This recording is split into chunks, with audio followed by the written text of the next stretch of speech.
Bienvenue dans Chronique d'un ventre qui ne voulait plus vivre parmi les autruches. Confession d'enfant d'addict par Charlotte Yu. Chronique, destination détox.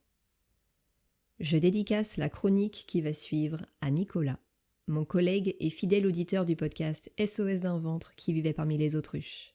En effet, c'est lui qui m'a inspiré sa thématique. Un jour, Nicolas est venu me voir dans mon bureau.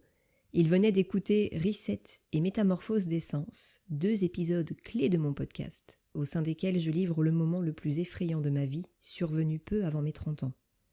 J'y raconte mon éprouvante descente aux enfers, et ensuite le cheminement qui m'a conduite vers ma métamorphose qui s'apparente à une renaissance. Nul doute que ces épisodes avaient animé mon collègue, car il avait de nombreux commentaires à me partager. Et puis au cours de notre échange, il m'a posé ces questions. Comment tu t'y es pris concrètement, Charlotte, pour te relever et aller de l'avant ? Qu'est-ce que tu as mis en place au sein de ta routine quotidienne ? Très intéressant, n'est-ce pas ?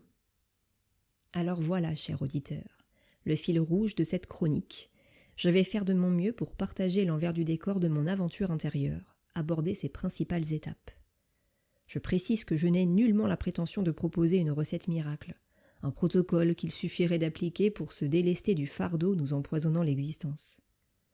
Cela dit, à chaque fois que j'échange avec d'autres enfants d'addicts, je suis stupéfaite de percevoir l'écho de nos meurtrissures communes résonner au sein de mon ventre. Alors si cette chronique peut venir en aide d'une quelconque façon à l'un ou l'une de mes pères, j'en serai honorée.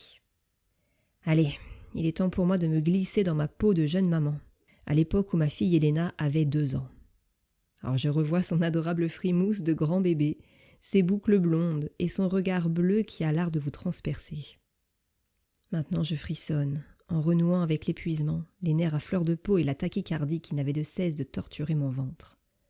Je me sentais tellement mal en compagnie de ma fille, car elle me connectait à la partie immergée de mes blessures d'enfant, à tous ces ressentis, ces éprouvés qui demeuraient présents à l'intérieur de moi, à l'état de latence. Je me souviens de ces innombrables moments durant lesquels Elena venait se planter devant moi et soutenait mon regard avec une telle intensité, comme si elle attendait quelque chose, ou bien qu'elle cherchait à me faire passer un message. Elle avait beau être haute comme 3 pommes, j'étais pétrifiée face à elle. Je me recroquevillais sur moi-même, je restais murée dans le silence, jusqu'au moment où ma petite fille se mettait à hurler avec une telle férocité en me fixant droit dans les yeux. Panique à bord, les cris de la chair de ma chair réactivaient en moi cette fameuse mémoire du ventre, vestige de mes souffrances passées cristallisées. Je la sentais remonter dangereusement à la surface, telle une bombe à retardement. Elle a fini par exploser le 13 mai 2018, une date qui restera gravée à tout jamais dans mes cellules, le fameux reset, que certains nomment burn-out ou encore la nuit noire de l'âme. Ce jour-là, j'ai vécu mon apocalypse. En quelques secondes, une déflagration a consumé toute une partie de moi-même, anéantissant mon identité. Je n'étais plus que l'angoisse personnifiée. Je me prenais les débris émotionnels de cette bombe en plein ventre. J'étais forcée d'y faire face, de les regarder un par un, de les éprouver avec une telle puissance, tant je me retrouvais soudain dépourvue de bouclier protecteur, de filtre. C'était un choc d'une violence inouïe. Ma tête était quant à elle complètement désaxée. Elle répétait en boucle que j'avais décompensé, que j'avais eu bien raison toute ma jeunesse d'avoir peur de devenir folle, car c'était, semble-t-il, ma vraie nature. Prostrée dans mon canapé, je repensais à ma mère, à son instabilité, ses nombreux switches, à son mal-être qui m'avait heurté depuis toutes ces années. Et si j'étais devenue aussi malade qu'elle ? Alors j'en ai passé du temps à chercher à comprendre, à nommer ce qui était en train de m'arriver, pour espérer trouver une solution, en vain. Jamais je n'avais imaginé qu'il était possible de se sentir si mal. La seule échappatoire qui me paraissait accessible, c'était mourir. Mais comme je n'avais ni l'envie, ni l'élan de mettre fin à mes jours, je me suis résolue à tenter de survivre en espérant que le temps m'apaise. Chaque soir, lorsque je fermais les yeux pour me réfugier dans le sommeil, j'espérais qu'à mon réveil j'aurais miraculeusement retrouvé ma référence d'état d'être, c'est-à-dire la météo intérieure qui a toujours été en toile de fond de mon fonctionnement, avant que ne survienne l'accident du 13 mai. Et tous les matins, quelques secondes après que ma conscience ait émergé, je me retrouvais percuté par le souvenir traumatique de cette bombe qui explose, confronté à ma souffrance psychique inexprimable avec des mots. Face à cette impasse, j'ai très vite cherché à m'occuper de mon corps, car concrètement, il était le seul repère qu'il me restait. En effet, j'avais beau me sentir morcelé, vide à l'intérieur. Mes membres, eux, étaient toujours en place. J'ai commencé à pratiquer les courtes méditations proposées par le psychiatre Christophe André. Même si au début je ne ressentais aucun bénéfice, je me suis imposé ces temps de connexion avec mon corps chaque jour. La rigueur est devenue ma valeur numéro 1, mon pilier. Puis j'ai lu le livre « La vie intérieure » au sein duquel Christophe André explique de façon tout à fait accessible les rouages des mécanismes psychiques. Et je me suis reconnue à travers certaines de ces descriptions. Ça m'a fait un bien fou. Tout à coup, je n'étais plus cette fille folle alliée. Je découvrais que j'étais sujette à d'importantes ruminations, à des angoisses massives. Poser des mots sur mes symptômes a été la première étape de mon cheminement. Puis j'ai découvert Darpan, un instructeur spirituel. À travers son ouvrage « L'aventure intérieure », cet homme m'a été d'une aide inestimable, car je trouve qu'il a l'art de mettre en mots l'indicible. Ainsi, j'ai pu modéliser en quelque sorte le mal-être qui me rongeait de l'intérieur, m'amputant de tout ancrage. Chaque soir, avant de m'endormir, j'écoutais les extraits de ces séminaires. Telle une berceuse, il m'insufflait une dose de réassurance, bien nécessaire, pour que je trouve le courage d'affronter la nouvelle journée à venir. Les mois passaient. Je ne savais toujours pas qui j'étais, mais grâce à la pratique de la méditation, je commençais à me sentir plus consistante. Ça devenait moins effrayant de faire face à mon paysage intérieur dévasté. J'apprenais à respirer plus grand, à relâcher mon corps, à évacuer une partie de mes tensions. Certains jours, je sentais que je progressais vraiment, tandis qu'à d'autres, j'avais l'impression de régresser, voire de retourner à la case départ. Mais peu importe, je devais continuer. Outre le fait de prendre appui sur mon corps, mon travail m'a énormément aidé. Et pourtant, ce n'était pas gagné, car avec mon poste de psychomotricienne, j'accompagnais des adultes vulnérables atteints de pathologies psychiques, raison pour laquelle mon médecin traitant avait lourdement insisté pour me mettre en arrêt maladie, tant elle craignait que je ne tienne pas le coup face à mes patients. Toutefois, le peu de pulsions de vie qui me restait m'a poussé à poursuivre l'exercice de ma profession. En effet, dès lors que je franchissais le portail menant au foyer d'accueil médicalisé, je renouais immédiatement avec mon rôle de soignante, l'unique facette de mon identité qui avait, semble-t-il, été préservée du cataclysme fraîchement vécu.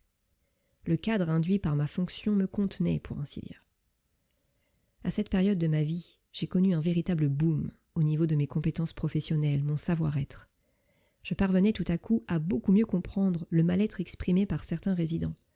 Ma nouvelle forme d'hypersensibilité se révélait être un sacré atout dans la pratique de ma clinique psychomotrice. Comme quoi, il y a du positif en toute situation, même s'il n'est pas visible au premier coup d'œil. Progressivement, j'ai ajouté à ma routine quotidienne des temps de visualisation. Le matin au réveil, après ma pause déjeuner et le soir au coucher. Concrètement, je prenais 10 minutes pour respirer par le ventre.